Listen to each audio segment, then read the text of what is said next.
Welcome to our channel, Listen to My Story. Please like, share and subscribe. One of the best feelings in the world for any woman is being a mother. To have someone love you for who you are, for just being you, and expect nothing in return. You're the heroine of their story. You become everything they ever dreamed, and you'd give anything to see a smile on their face. I'm proud to say that I'm a mother to 50 kids. I know that's a lot, but let me tell you the story. I'm Susan, 20 years old. I come from a very rich family. My dad's Stefan Heiss, a very famous businessman. Yes, the owner of Heiss Cars Industry. My mom's Elena. She comes from a very rich family in Sweden. She married my dad and they built their life from scratch. I loved kids, ever since I was a kid. Sometimes I feel like they're walking cotton candy. Their laughs, their mischief. All the kids in our family loved me, and I loved them. Even my aunt said that I'd make a great mother someday. So did Henry. Henry was my childhood friend. We grew up together. We had the same interests, same hobbies. We even thought alike. We got married and started our life together. We were young, but our dreams were big. I was thrilled when I found out that I was pregnant, and Henry was so happy he couldn't believe it. He did everything he could to help me relax. He couldn't wait to be a father. But destiny had something else in store for us. We had just arrived from Sweden. Henry had a problem at work. He was talking on the phone while driving at high speed on a dangerous road. I tried to tell him to watch the road, but it was too late. A truck came out of nowhere and pushed our car off the side. We fell into the lake, and we were unconscious. When I woke up, I found my mother and Henry's mother both looking at me, trying their best not to cry, and I soon found out why. In order to save my life, they put me through an operation. Not only have I lost my child, but I won't be able to have one ever again. Henry was also bruised, but my wounds ran way deeper. That was it, and I could never forgive him. If it weren't for him, none of this would have happened, I thought. None of it. I got a divorce later, after Henry tried over and over and over to fix the situation, to apologize, to ask for a second chance, but all I saw were empty words. There was no second chance. I tried to keep myself busy, find a way to invest my money and time, trying to get my mind off the accident. I decided to open up a toy store. I wanted to bring joy to all the children. One day, as I was standing in my store, I glimpsed a small boy standing out front, looking at a toy. The boy was alone, about 8 years old, but that wasn't all. His clothes were patched up and looked more like rags. His face and hands were dirty, and he just stood there, looking at the doll, daydreaming. I found myself walking out to him, but when he saw me coming, he ran away. A few days passed, and that boy's gaze was all I thought of. Then, one day, I found him outside the store again, looking at a different toy. I moved towards him slowly this time, till I was right beside him. Then I said, "Do you like it?"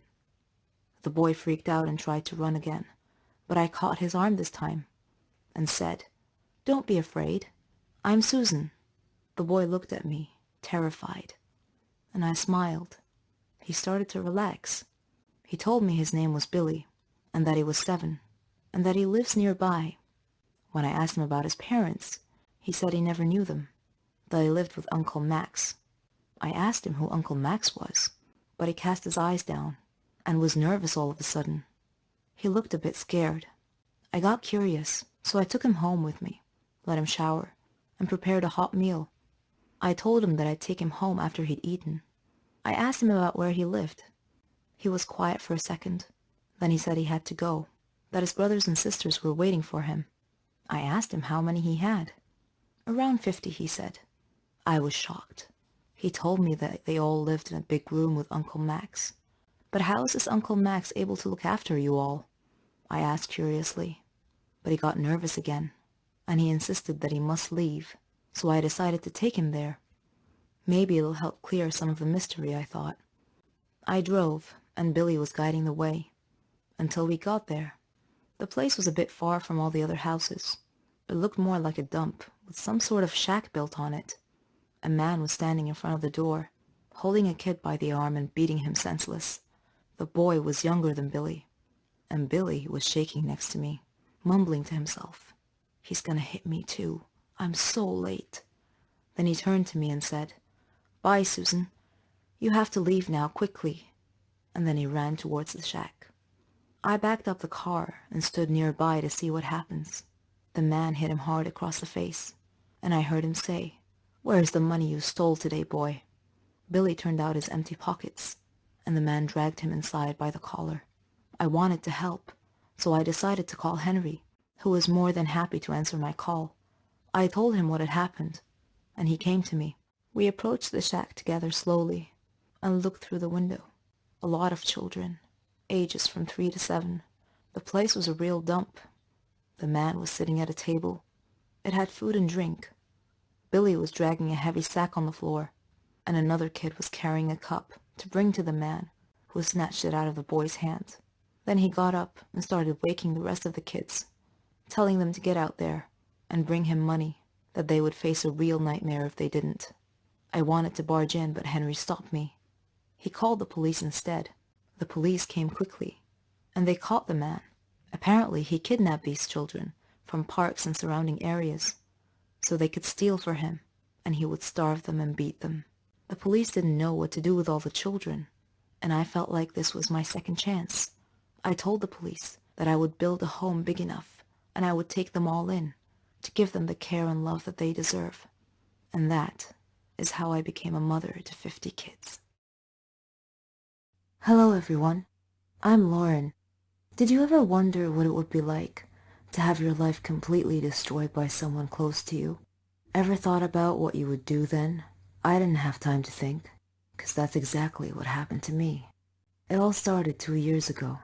I lived a quiet life with my mom and dad and my sister. I loved my family. We were always together. We were happy until that fateful day. My dad got fired from his work, a big company. He had worked there for 20 years.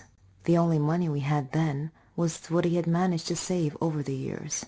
Finding a new job wasn't easy. It was a hard time for all of us, especially my dad.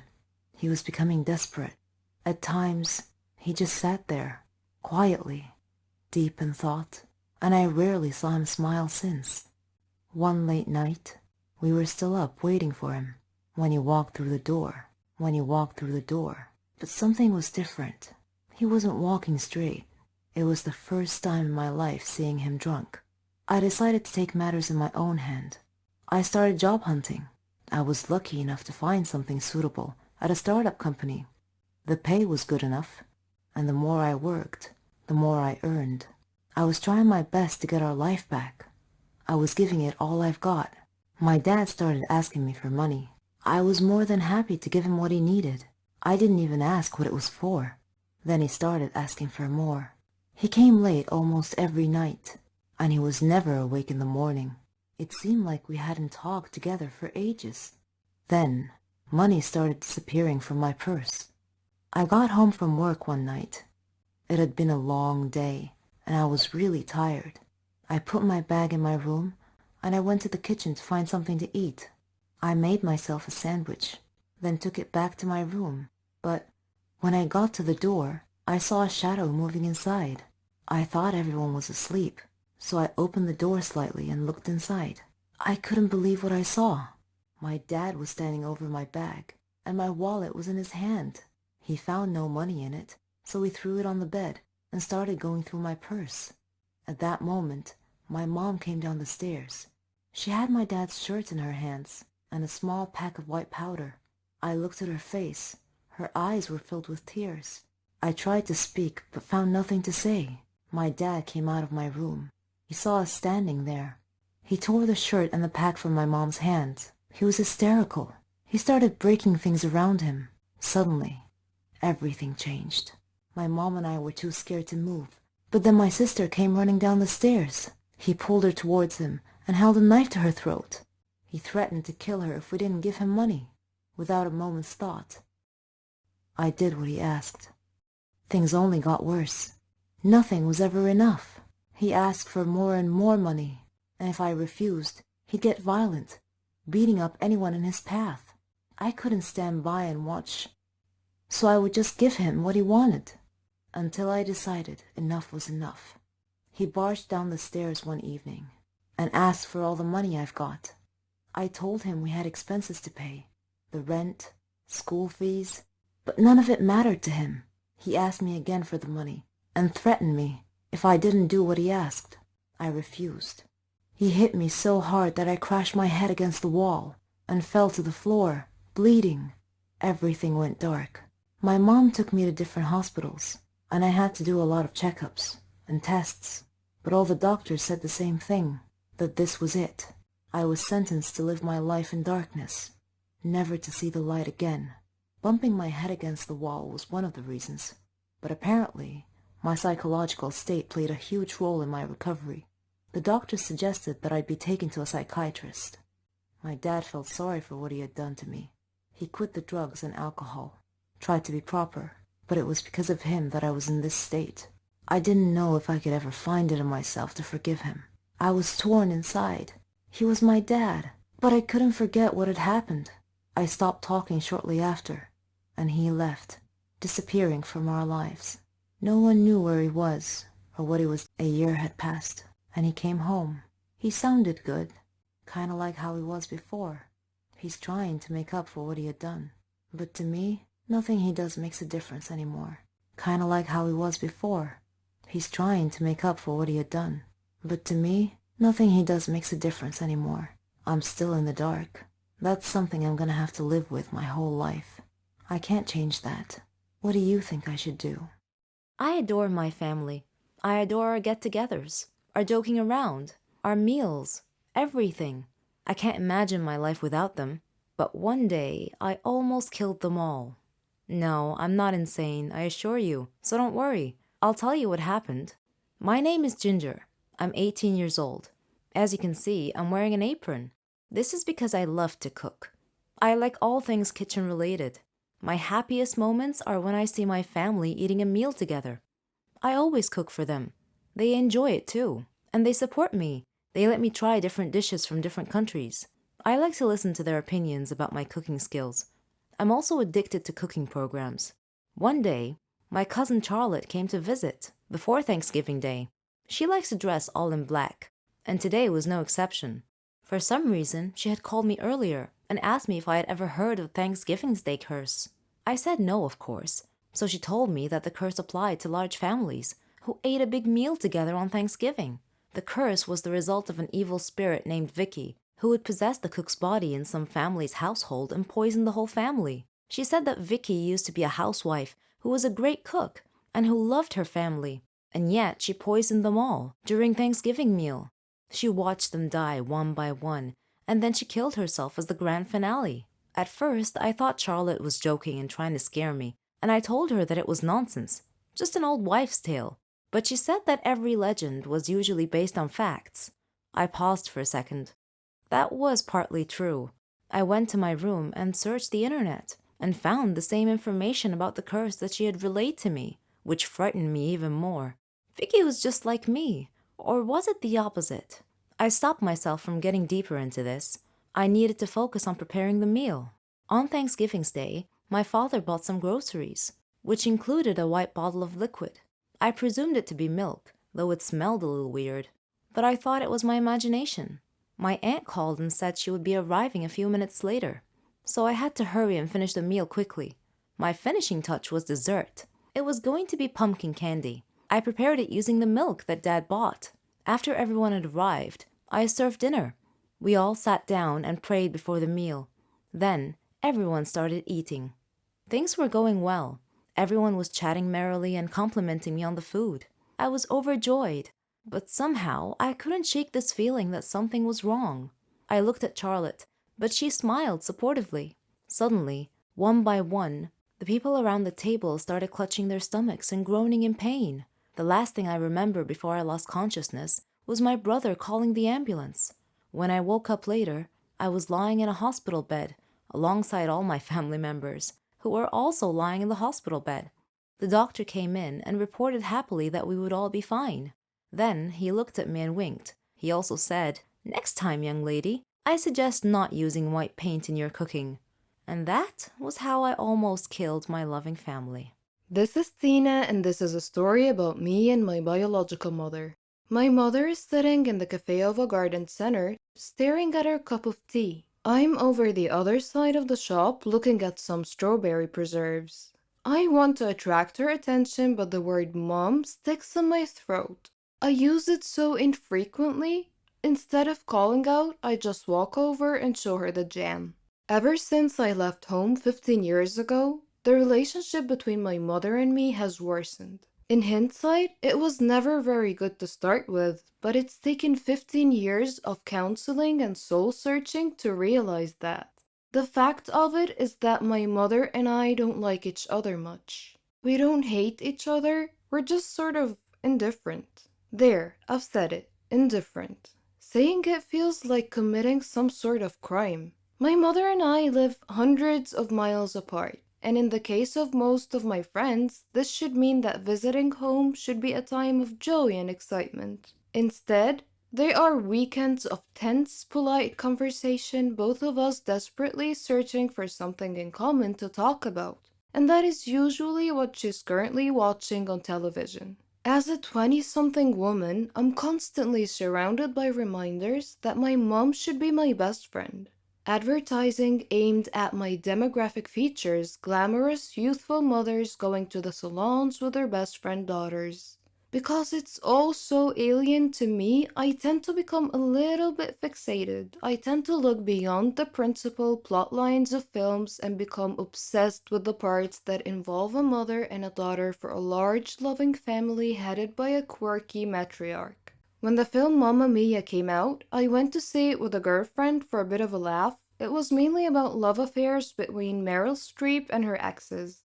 As I watched, I was as always bewildered by the apparently natural bond that mothers and daughters have on screen. Another film. It's complicated, again with Meryl Streep, has a plot that hinges on her post-divorce relationship with her ex-husband. But the highlights for me, the way her children clustered around her and the way she reacted when they all came back to visit. Though I know it's not just on screen. My friend Susie has the same exact sort of relationship with her mom. It baffles and fascinates me. They talk every single day, sometimes more often, and tell each other everything. I didn't have an unhappy upbringing. I wasn't a happy child, but that wasn't down to child abuse or neglect. I was well-clothed, fed, and I even had ballet lessons. I went to university, paid for by my parents, and I knew, and I still know, that there's always somewhere to stay if I need to.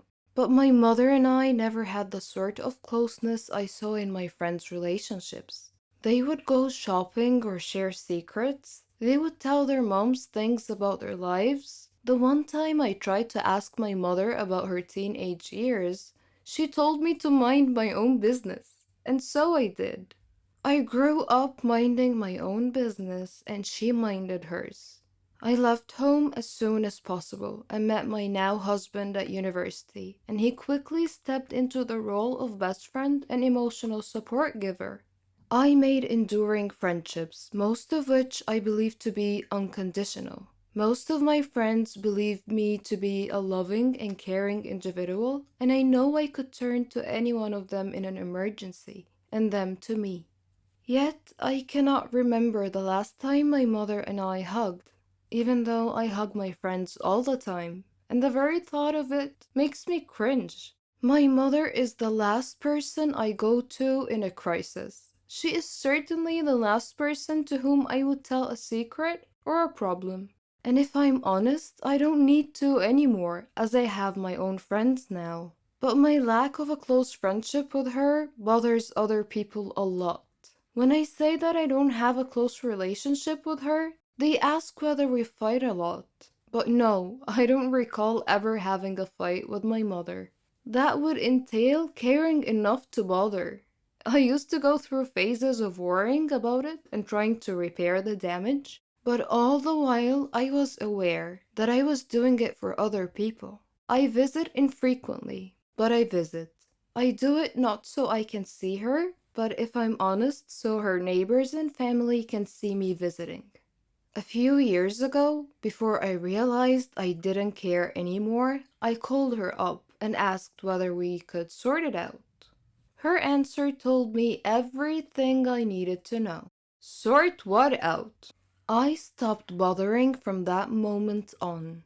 Now my principal concern is explaining to people why I don't see her that often. And I feel guilty for not really having a good enough reason. My parents weren't divorced. My father died a few years ago. There has been no huge family dispute. There's no big skeleton in anyone's cupboard, well, not mine anyway. I recently went to see a nurse for a routine appointment, and she asked a host of questions about my mother. Eventually, I had to confess that I didn't know half the answers. She asked whether I could find out.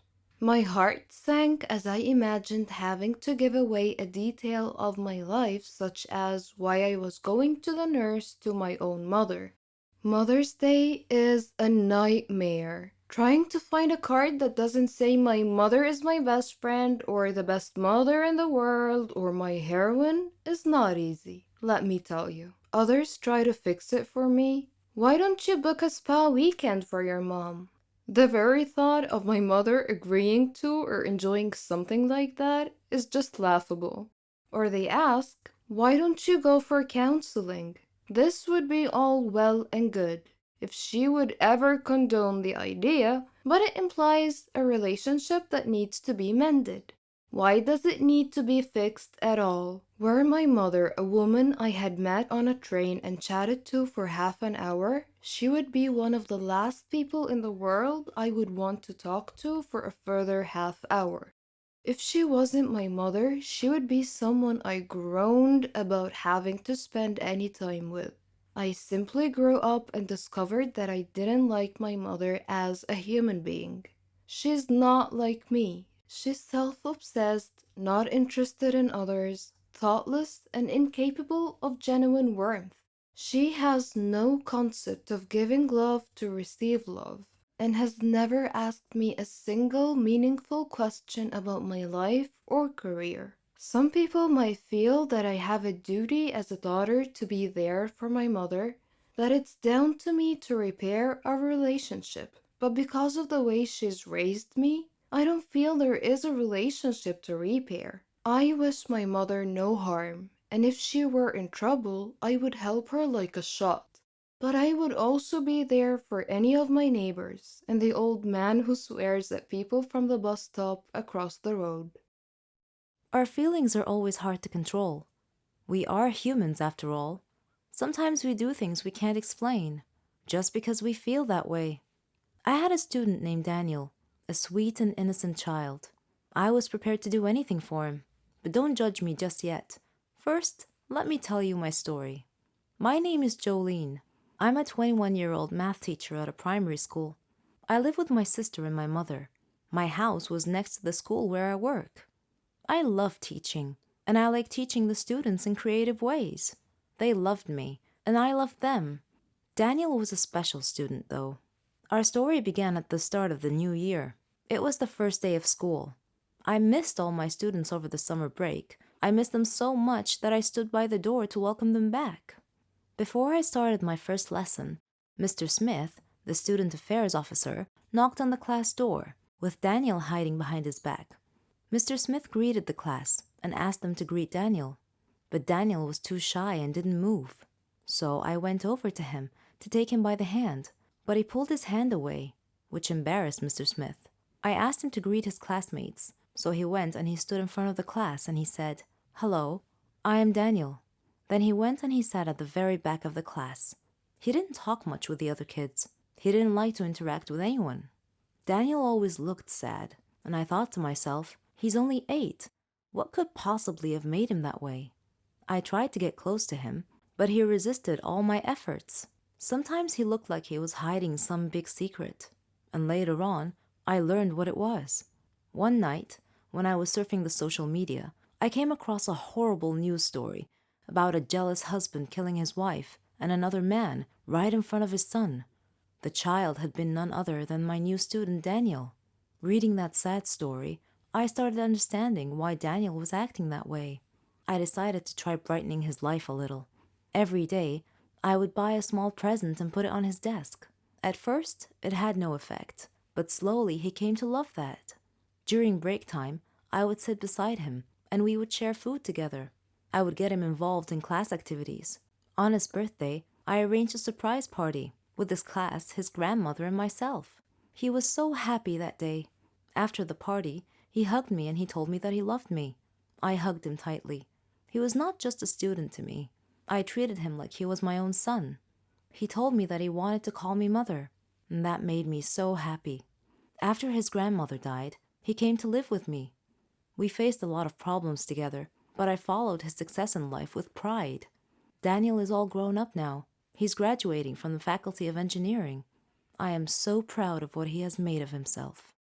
I confess that I love money and fame. People envy me for it, or they did. I've been a prima donna since the day I was born. All girls dreamt of being me. My father helped my brother and I achieve all our dreams. But there was one fly in the ointment, and this is my story. My name is Amelia. I'm 17 years old. My father's a businessman. My mother came from a rich family, so we were quite wealthy, rolling in dough, one might say. My brother Arthur was handsome, older than me. He went to flight school. We lived a good life without a care in the world. We had everything: cell phones, clothes, cars, servants, opportunities to travel the globe. We wanted for nothing. The most important thing was our happiness. And so my story starts at the villa where I lived with my family. My father employed many servants to attend to our every need. Martha was our head servant. She was in her 40s, funny, smart. Arthur and I loved her. Oddly, we didn't view her as a servant because she took such good care of us. Mother didn't seem to like her for some reason and was always mistreating her. Father, however, adored Martha. Once I left my iPod in the garden and I was going to get it. On my way to the garden, I passed by Father's office, so I decided to go and talk to him. He was at his desk, and Martha was standing next to him, crying. I figured it was because Mother had mistreated her again. Father saw me standing there and he asked me why I was still awake, and I told him about my iPod. I didn't think much of it at the time. As time passed, Mother and Martha's disputes became more frequent every day. Father wasn't home a lot, but whenever he came home, he would always ask about Martha first. One time, when this happened, I noticed that Mother glared at Father. I couldn't understand why. Father was often away traveling for long periods of time. One of those times, I noticed that Martha was always tired because Mother was making her work very hard. Mother never let her relax. One day, after midnight, I went to Martha's room to check on her, and I was shocked to see that she looked different than I remembered. I asked if she was pregnant, and she said that she was, but that I shouldn't tell anyone, otherwise she'd get fired. I didn't understand why my parents would fire her for being pregnant. A few days later, we received some really horrible news. Father's plane had crashed, and there were no survivors. We were stunned. All of us were crying, but Martha was crying especially hard. Suddenly, Martha fainted, and we took her to the hospital. Our life had changed overnight. After the funeral, Father's lawyer called us about Father's will. He came to our home and met my mother, Arthur, me, and Martha, and 2 other servants. The lawyer began reading the will. He started with Mother's inheritance, then mine, then Arthur's, and then Martha's. He looked at Martha, cleared his throat, and said in a quiet voice, "Martha, the deceased has left you 10 million to raise your child." The lawyer read the last line of Father's will, which said, "Martha's child is mine." We all gasped, but Mother suddenly lost it. Enraged, she attacked Martha as the lawyer pulled Mother away from her. Arthur was holding his head in his hands, and I was shocked. I said to Martha, "How dare you? How dare you do this to us? This is our money. You don't deserve any of it." Then I spoke to the lawyer. "Please tell me this isn't true." He replied helplessly, "Unfortunately, it is." Arthur was glaring at Martha, and he said coldly, "Martha, you are going to die." Martha looked very frightened upon hearing this. That night, the other servants helped Martha sneak out of the house.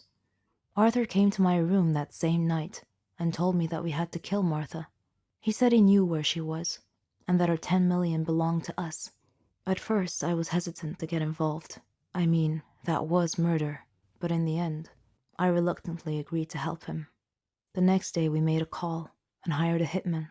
to rid us of that disaster. Later, we received a call from him. He said that Martha was no longer a problem. We smirked in victory. A few days later, the lawyer came by again. Before he could tell us why he came, we beheld a miracle. Our recently said to be deceased father was walking behind him with a servant holding a child. Arthur and I stared at him in disbelief and shock. Then we looked at each other. Arthur's face had gone pale white as all the blood drained from his face. Father was livid and said to us in an accusing manner, "The moment you thought I was dead and that I left an inheritance for Martha, you immediately arranged to have her killed. I suspected you'd try something like this. It was pure luck that I got back when I did. I missed my flight that day, otherwise I would have been dead now. So fortunately I came back early enough for Martha to call me and tell me about your death threat. When I arrived at Martha's place, she was already dead, but I called 911, and they were able to save the child. Then I immediately called my lawyer to revise my will, to leave half of my inheritance to this child. I felt like I was in an endless nightmare. The police arrived and told us that the hired killer had been arrested and had confessed and told the police that Arthur and I were the ones who hired him to kill Martha. As the policeman was handcuffing us to take us away, I thought about the irony, how Martha was dead, how her newborn baby had survived and was now the richest child in the country, how Arthur and I were going to jail, and how one small fly in the ointment had caused our ultimate fall from grace. I have been cursed, and it will haunt me for the rest of my life. It all began with a joke at first, but some jokes have serious consequences, and when this happens, your life becomes an uphill struggle. My name is Catherine. I'm 16 years old, and I live with my parents and my little sister Mara. I like music, acting, and watching action movies. I play baseball and practice ballet. I've even won a lot of prizes. I just had one problem. I like to make fun of people. It's like an addiction. I never watched what I said, nor did I care who it hurt.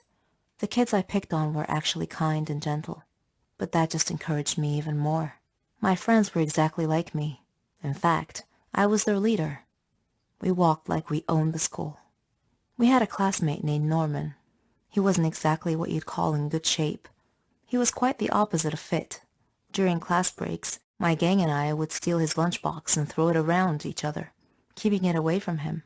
We watched him run trying to catch us, but he'd stop halfway. The extra weight didn't help him, and he'd quickly run out of breath. Whenever he entered the classroom, we would surprise him by throwing old, musty vegetables and fruits at him. Norman tolerated our teasing. He didn't seem to mind much. But then, one day, a joke went a bit too far. We conceived an evil plan. We told him that there was going to be a photo contest, and the person who makes the funniest pose wins. Norman was so gullible that he believed us. He actually gave it some thought. Then he posed for us. We did our best not to burst out laughing while we took pictures for him. The next day, when he came to school, Norman discovered that his photo shoot pictures had been posted all over the classroom walls, and the kids were laughing, writing comments all over the place. Norman was mortified, and he looked around at his classmates' faces. They were all laughing and pointing at him. Norman started crying, and his nose started bleeding. Then he fainted. A teacher had to call an ambulance to take him to the hospital. I certainly didn't expect that to happen. We knew that Norman would get so fatigued sometimes and leave school for the rest of the day, but we didn't know that he had a medical condition, and I felt deep regret. The curse that I spoke of earlier began when a girl named Naomi joined our class as a new student. On her first day, our teacher brought her in and introduced her to us. She sat at the desk at the very last row. I noticed that she was always looking at me in a strange way, and I wondered why. She looked at me with disdain, and I couldn't figure out why. It was my first time meeting her, after all. I avoided her, mainly because her looks made me feel uneasy, and whenever my gang wanted to make fun of her, I told them to leave her alone. I felt there was something about this girl. One day, during science class, the teacher had paired us up to do a lab experiment, and I intended to ask her about the way she looked at me. But before I could say anything, she took the initiative and surprised me by broaching the subject herself. "You will pay for what you did to Norman," she said coldly. I looked at her and asked, "How do you know Norman? And what are you talking about?" She replied, "It doesn't matter how I know. I just do." I spent the next few days thinking about her words. Afterwards, Naomi ignored me completely. No more staring, no more accusing looks. It was as if I no longer existed to her. I didn't understand her. Then came the day. We had a basketball match. It was the championship game, but I was still busy thinking about Naomi's words. During the game, I glanced at Naomi and caught her looking at me, which distracted me. One of the players from the other team suddenly bumped into me, knocking me down and causing me to land badly on one of my knees. The pain I was in. I had to withdraw from the game to be taken to the hospital. At the hospital, the doctor said that I had torn a ligament from my knee and told me that I would need a surgery and a lot of medication. So after going through the surgery, I began taking my medications. It caused me to gain weight, even though I wasn't eating very much, just vegetables and fruits. I asked the doctor about my sudden weight gain, and he told me the medications I was taking were affecting my hormonal balance, which rarely happened, but in my case, it did. He said that I would either have to endure great pain or deal with the overweight because it wasn't going to stop. So there you have it, guys. This is the curse that Naomi cast upon me, the price I had to pay for what I did to Norman. Eventually, I got well enough to take my final exams. When I arrived at school, all my friends took one look at me and started laughing. I was now their target, their prey. One of them said, "You're as large as an elephant." "I'll lose weight once I stop taking my medications," I retorted, but no one was listening. I am now living in a nightmare, and I would like to tell Norman that I'm very, very sorry for everything that I've done.